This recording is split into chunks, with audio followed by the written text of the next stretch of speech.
Welcome to my channel The World's World. Today the word is train. The definition of the word train.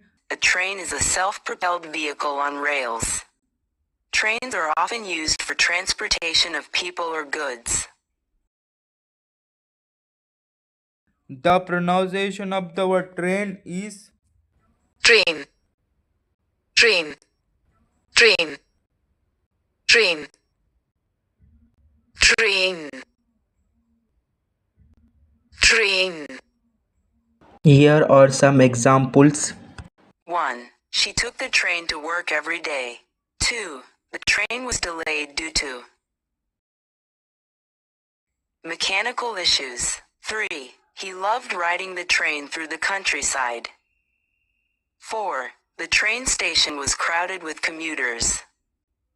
5. She met her friend on the train. Subscribe to our channel and hit the notification bell.